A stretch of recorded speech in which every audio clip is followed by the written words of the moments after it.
It is a context-dependent decision, Congresswoman. It's a context-dependent decision. That's your testimony today. Calling for the genocide of Jews is depending upon the context. That is not bullying or harassment.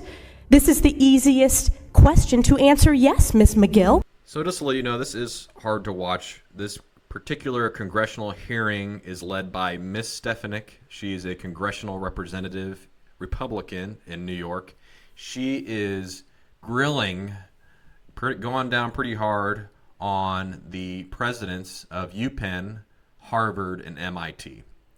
So the reason why they're at this congressional hearing is because there's been a lot of anti-Semitic happenings at their universities. So MIT, Harvard, and UPenn, these are prestigious universities. They have great science programs, and I mean, it costs a lot. These are Ivy League institutions. But unfortunately, these presidents, they are caught in what I would call moral relativism. They cannot seem to find any moral ground when it comes to the policies of their respective universities. At MIT, does calling for the genocide of Jews violate MIT's code of conduct or rules regarding bullying and harassment? Yes or no? If targeted at individuals, not making public statements. Yes or no? Calling for the genocide of Jews does not constitute bullying and harassment? I have not heard calling for the genocide for Jews on our campus. But you've heard chants for intifada. I've heard chants, which can be anti-Semitic depending on the context, when calling for the elimination of the Jewish people. So those would not be according to the MIT's code of conduct or rules? That would be investigated as harassment if pervasive and severe. Ms. McGill, at Penn, does calling for the genocide of Jews violate Penn's rules or code of conduct? Yes or no? If the speech turns into conduct, it can be harassment, yes. I am asking specifically calling for the genocide of Jews. Does that constitute bullying or harassment? If it is directed and severe or pervasive, it is harassment. So the answer is yes. It is a context-dependent decision, Congresswoman. It's a context-dependent decision. That's your testimony today. Calling for the genocide of Jews is depending upon the context. That is not bullying or harassment. This is the easiest question to answer yes, Ms. McGill. So they are totally skirting the issue. They are totally avoiding things and being wishy-washy. They cannot say yes or no. They are reading probably something that was given to them by someone, maybe their constituents, and then which they said, no, you cannot say anything that would be deemed offensive to those in your class that may be, cannot say anything that would be offensive in your student body or alumni that may be pro-Palestinian. So I think really what the issue is that these presidents maybe have a certain conflict of interest if these institutions are getting funding from people that are saying, no, you cannot say that these are anti-Semitic and against your institution's policies. So is your testimony that you will not answer yes? If it if the yes speech or becomes no? if the speech becomes conduct, it can be harassment. Yes. Conduct meaning committing the act of genocide? The speech is not harassment? This is unacceptable, Ms. McGill. I'm going to give you one more opportunity for the world to see your answer. Does calling for the genocide of Jews violate Penn's code of conduct when it comes to bullying and harassment? Yes or no? It can be harassment. The answer is yes. And Dr. Gay, at Harvard, does calling for the genocide of Jews violate Harvard's rules of bullying and harassment? Yes or no? It can be, depending on the context. What's the context?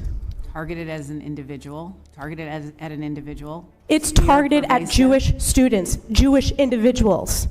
Do you understand your testimony is dehumanizing them?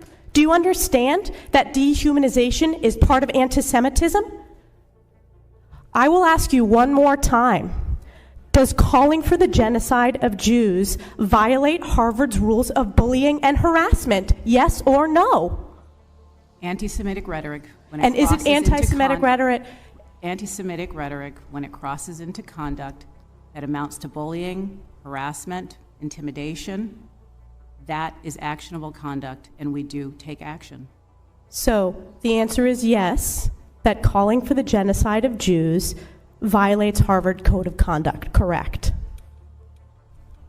Again, it depends on the context. It does not depend on the context. The answer is yes, and this is why you should resign. These are unacceptable answers across the board. They're getting grilled so badly by Ms. Stefanik that it's probably a lot of funding's going to be dried up. And there's a lot of wealthy Jewish donors that are probably not going to donate to these institutions upon hearing these testimonies. These testimonies are so abysmal that it's just embarrassing.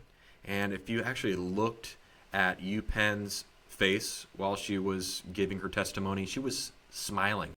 It was very, very, very hard to watch. She's smiling in the sense that she thinks it's ridiculous that she even has to go there. Like she is a liberal in her ivory tower in which she feels that she can do no wrong and that this Stefanik lady is just some right-winger and that she doesn't deserve any respect in her position. And I think it's so easy for all three of them just to say, yes, it's a violation of their policies. That is all they have to do. And if they were to do that, then this would go way easier. This would be more easily taken care of because there have been issues at these universities in which there have been blockings of buildings. They have been marching through dorm rooms, and there have been Jewish students that have had to hide out because they're worried for their safety, right? And I've gone to a university, and the policies are always there. They're always there, and they say that they want to create a safe environment for its students, to have tolerance, to have equality, respect. Those are things that a university typically espouses. And in this sense, they are dropping the ball, and I think Ms. Stefanik is right. They should be all fired across the board because their answers are so wishy-washy and so unacceptable. So their policies seem to totally bend dependent on the liberal view at that time.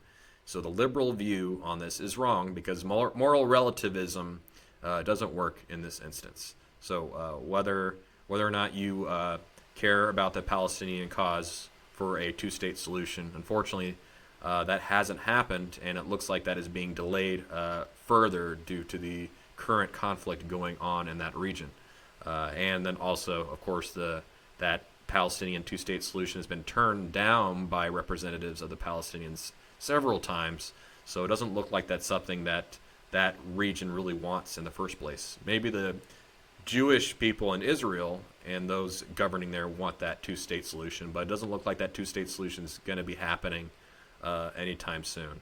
So what do you think? Do you think that these presidents should be fired?